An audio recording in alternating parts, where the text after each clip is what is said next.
चाहिए होती है जिस रफ्तार से अक्सर पाँव में वो नहीं होती हैं, क्योंकि ज़ाहिर है हम खड़े रहते हैं या दौड़ते हैं चलते फिरते हैं तो पाँव हमेशा नीचे की तरफ होते हैं, सर्कुलेशन थोड़ी सारी लो हो जाती है और जब वहाँ सर्कुलेशन बेहतर होती है तो सारे जिस्म की भी बेहतर हो जाती है। और लो सर्कुलेशन की वजह से ही आपके चेहरे पे दाग आते हैं, आपके बाल गिरना शुरू होते हैं। So very important to keep the circulation going at a right pace. So now what you need to do, you put your feet into that bowl and keep it good 5 to 10 minutes. आप 5 से 10 minute रोज़ाना तो रखना नामुमकिन है, और दूसरे दिन या हफ्ते में एक दफ़ा कर लें तो अच्छा है। रोज़ाना सिर्फ मसाज ही कर लें पाँव की तो भी बेहतर रहती है। सोकिंग एंड एक्सफोलिएशन कभी कभार ही ठीक रहती है। सोक कर लिया अपने पाँव को और 5-10 मिनट रखने के बाद आप उसमें से निकालें। अब कोई भी घर में पड़ा हुआ साबुन जो आपके होगा उसको थोड़ा सा अपने हाथों पे मलें और अपने पाँव को खूब मलना शुरू कर दें।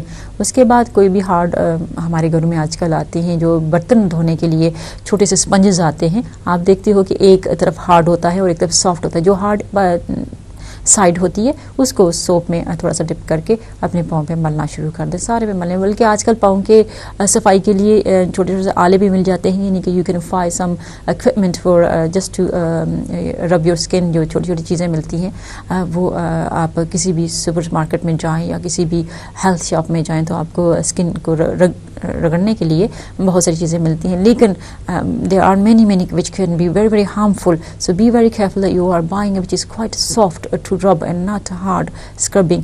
Even though you have a many dead skin to rub off, please try not to take it off all in one go. एक ही दफ़ा में सारा स्किन उतारने की कोशिश ना करें जो कि डेड और फालतू होगा, क्योंकि तकलीफ दे साबित हो सकता है और आपको बहुत सारी यानी कि अनकम्फर्टेबल फीलिंग के साथ छोड़ सकता है। So try not to do it all in one go. If you go many piles of dead skin piled on your hard skin जो होती है हमारे पाँव की एड़ियों में हो जाती है, ठो के नीचे होती है, छोटी उंगली के साइड में आ जाता है, सो वो एक ही दफ़ा उतारने की कोशिश ना करें।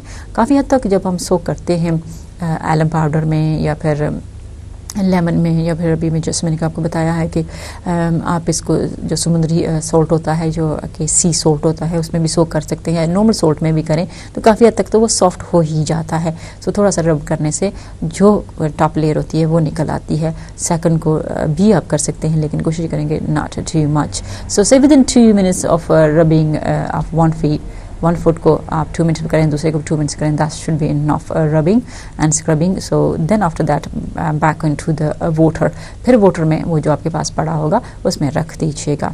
आप वहाँ पे भी कम से कम और 5 मिनट रखें, उसके बाद फिर निकालें। अब एक्सफोलिएट करें। इनको कैसे एक्सफोलिएट करते हैं आपको मैं बता देती हूँ। 1 या 2 बड़ी चम्मच आप दूध की लें, एक प्याली में डाल दें जो कि आप खाने पीने के इस्तेमाल में नहीं लाएंगे, उसमें डाल दें और उसमें 1 चम्मच बड़ी जो होती है भर के आप जो बादाम होते हैं पीसे हुए वो डाल दीजिएगा।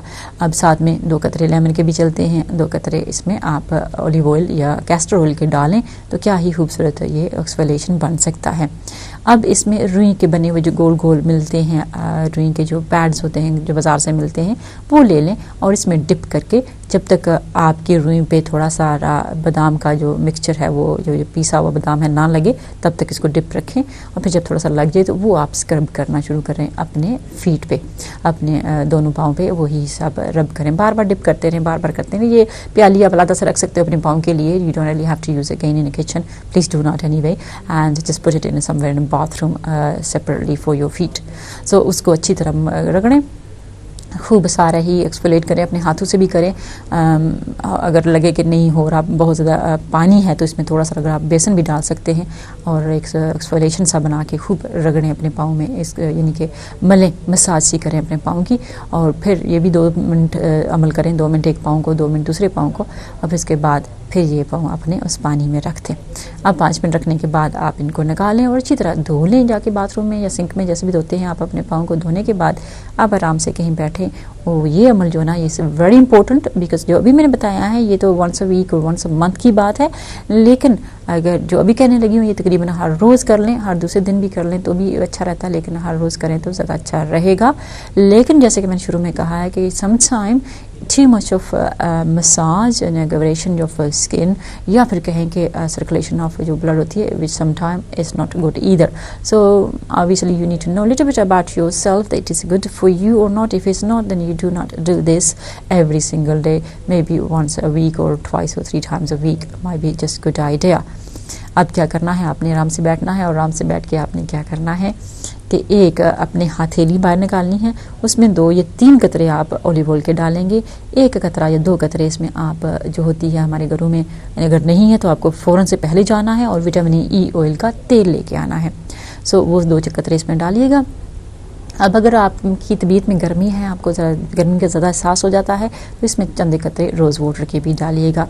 अब कभी कभार ये बड़ा अच्छा सा बन जाता है, एक ग्लाइडिंग किस्म की आपको फील होती है। अगर ना हो तो इसमें थोड़ा सा घर में पड़ा कोई भी मॉइस्चराइज़र जो आप यूज़ करते हो वो भी शामिल कर लें। अब इनको अपने हाथों पे थोड़ा सा मल लें और अपने पाँव को मसाज करना शुरू कर दें। पाँव की मसाज करने से पहले आपने ये बात करनी है कि ये अच्छी तरह ग्लाइड होते हों आपके हाथों में, अटकता ना हो, रुकता ना हो। अगर लगे तो आप विटामिन ई ऑयल का कतरा एक और डाल सकते हैं, ऑलिव ऑयल को थोड़ा बढ़ा सकते हैं, मॉइस्चराइज़र को थोड़ा बढ़ा सकते हैं, जो भी आपका दिल करता है, मन में आता है। Whatever you feel good you can add a little bit extra of that on your palm, on your hand. So उसको करने के बाद आप बैठें आराम से, और जिस तरह के हमारे वज़ू का तरीका होता है इसी तरह अपने पाँव को पहले अंगूठे से शुरू करके तो ऊपर टांग की तरफ अपने हाथ को स्ट्रोक देनी है सारे पाँव को। फिर उसके बाद आपने जो पाँव की पूरी होती है, ये समझेंगे ये पाँव है और आपने ऐसे ऐसे किया है फिर सारे पाँव को, और फिर आपने अंगूठे से शुरू करना है। अंगूठे की जड़ से ज़रा सा पहले अपने हाथों को लें और दबाना शुरू करें, जैसे कि सारे खून को आप सरे तक ला रहे हों, और फिर रुकें और 5 सेकंड तक गिनें। अगर स्लोली गिनेंगे तो 5, अगर जल्दी में कितने हैं तो 10 गिन लीजिएगा, फिर छोड़ दीजिएगा। फिर इसी तरह दूसरे हाथ की करना है आपने, दूसरी उंगली को भी इसी तरह, दूसरे पाँव की उंगली को करना है और आखिर में ला के 10 से 20 यानी कि 5 से 10 सेकंड गिनना है और फिर छोड़ देना है। फिर इसी तरह तीसरी और फिर चौथी और 5वीं उंगलियों को यूँ करना है, दोनों पाँव को करना है फिर अच्छी तरह। और देखिएगा अगर ये रात को करें आप तो बड़ी रिलैक्सेशन आपको महसूस होती है और बहुत सुकून मिलता है और अच्छी नींद भी आती है। जिन लोगों को नींद का मसला है उनको एडवाइस है कि ये शाम को करें, रात को सोने से पहले करें तो बड़ी अच्छी नींद आ सकती है। बालों को आप देख सकते हैं कि आपके बाल बेहतर होना शुरू हो गए हैं। इसी तरह आपके चेहरे के जो दाग धब्बे हैं या फिंसलियाँ हैं या फिर कोई भी आपको अनकम्फर्टेबल सी फीलिंग लगती है या रह गया है, तो उससे क्या देखते हैं कि आप ये चले जाएंगे, इंशाल्लाह आप में बेहतरी देखना शुरू कर देंगे। 1 महीना ज़रूर करके देखें, अगर अच्छा लग रहा है तो इसको जारी रख सकते हैं। अगर लगे कि इसमें कोई फ़र्क नहीं आया और 1 महीना गुजर गया है तो फिर इसको बंद करके, वैसे भी जो है पेडिक्योर तो चाहिए ही होता है, फिर 1 मंथ वाली बात को जारी रखते हुए आप मुझसे बात कर सकते हैं। मुझे बताइएगा कि आपको क्यों फ़ायदा नहीं हुआ और कैसे आपको महसूस हुआ है, ताकि फिर मज़ीद थोड़ी सी इसमें चेंजिंग ला सकूं, या फिर मैं कुछ आपको खाने पीने का, सोने के स्टाइल जो होते हैं उनको भी बदलना होता है, पैटर्न्स को, तो जो कि आप देख सकते हो इसमें बेहतरी, अपने लिए बेहतरी देख सकते हैं। तो नाज़रीन, आज मैंने तफसील के साथ आप लोगों को बताया है कि पेडिक्योर करना कितना इंपॉर्टेंट होता है और इसको करना चाहिए, और मसाज कितनी इंपॉर्टेंट है। जो मैंने भी अमल बताया है आपको कि खून की गर्दिश को बेहतर करने के लिए जो उंगलियों को पकड़ के छोड़ते हैं, सरों को अपने जो आखिर जो सरे होते हैं आपके उंगलियों के, पाँव के, कितने इंपॉर्टेंट होते हैं। ये करने से आप बहुत ज़्यादा फ़ायदा देखेंगे। बहुत सारे लोगों को बहुत ही हर किस्म की प्रॉब्लम्स होते हैं और पता नहीं होता कौन सा किस की बात की वजह से है। ये अमल करने से आपको बहुत सारी बेहतरी अपने हो सकता है कि मैं जिस बात को मेंशन नहीं कर रही होती हूँ उस मसले में भी आपको हल नज़र दिखाई दे, महसूस हो। सो ज़रूर करके देखिएगा। तो ये बातें होती हैं मेरे इस प्रोग्राम में। आज वैसे हम लोगों ने वो अपना आईडी भी कहते हैं ना, नंबर ऑफ स्काई नंबर भी चेंज हुआ है। उम्मीद करूँगी कि आप लोगों को ज़्यादा दिक्कत महसूस नहीं होगी और आपने ढूंढ लिया होगा TV99।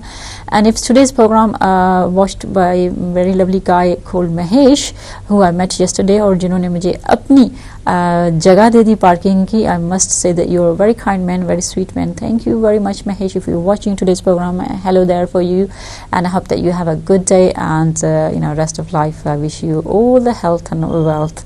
Thank you very much Mahesh, if you are watching, because I did say that to you today. I'll be saying thank you very much to you on air, and that you used to watch my program on a different channels and you used to like it so much. Thank you for good words again Mahesh ji. अगर आप देख रहे हो तो ये आप के लिए पैगाम था। नंबर आप लोगों की स्क्रीन पे है, इस वक्त डाल करके आप मुझसे बात कर सकते हैं। नंबर कुछ यूँ है 01895445546 है, जिसको डाल करके आप ब्यूटी के हवाले से कोई मसला है, मसाइल हैं जो कि फ़िज़िकल प्रॉब्लम की वजह से भी हो सकते हैं, उनको हल किया जा सकता है। घर के अंदर बड़ी अशिया होती हैं जिनका इस्तेमाल हमें सही तरह पता नहीं होता। दालें लाते हैं, गोश्त लाते हैं, फ्रूट लाते हैं, फल लाते हैं और सैलड लाते हैं और हमें पता नहीं होता कि ये हमारे चेहरे के लिए भी कितना अच्छा रह सकते हैं, हमारे बालों के लिए कितना अच्छा रह सकते हैं। इनको किसी और वक्त लेने से या इस तरह की क्वांटिटी एक क्वांटिटी लेने से या दूसरी चीज़ों के साथ मिक्स करके लेने से कितना फ़र्क देख सकते हो। अपने खुद इलाज कर सकते हो, अपने खुद डॉक्टर हो सकते हो अगर आपको कोई भी ज़्यादा मुश्किल नहीं है, यानी कि अगर कोई भी मेडिकल प्रॉब्लम नहीं है तो इंशाल्लाह आप अपने आप को बड़ा ही बेहतर और मेंटेन रख सकते हैं। छोटी मोटी आदतें होती हैं जो डालनी होती हैं, इंशाल्लाह जब ये डल जाए तो सब ही ठीक हो जाता है। और मैं आपको आज बता रही हूँ कि अपने पाँव की हिफाजत किस तरह कर सकते हैं, अपने पाँव को बेहतर किस तरह रख सकते हैं। और पाँव की हिफाजत करना या पाँव को बेहतर रखना, पाँव की देखभाल करना कितना इम्पोर्टेंट है, जिस बात को हम बिल्कुल भूले हुए हैं और ज़रा तवज्जो नहीं देते हैं। अपने चेहरे को तो बड़ा ही लेके हम फिक्रमंद रहते हैं, कभी कौन सी क्रीम का सोच रहे होते हैं, कभी कौन सी क्रीम हम बाई कर रहे होते हैं और चेहरे पे ही ज़्यादा तवज्जो होती है, लेकिन पाँव की तरफ बिल्कुल नहीं होती। और आपको पता है जब तक पाँव बेहतर नहीं होंगे आपका चेहरा बेहतर नहीं होने वाला है। ये मेरा बड़ा ही आजमूदी बात है और बहुत सारे लोग भी मेरी इस बात से इत्तेफाक करेंगे कि आपके पाँव की मसाज, आपके पाँव की लोशन वगैरह लगाना, अच्छा साफ रखना जो ना इस बात की ज़मानत होता है कि आपके बाल भी सही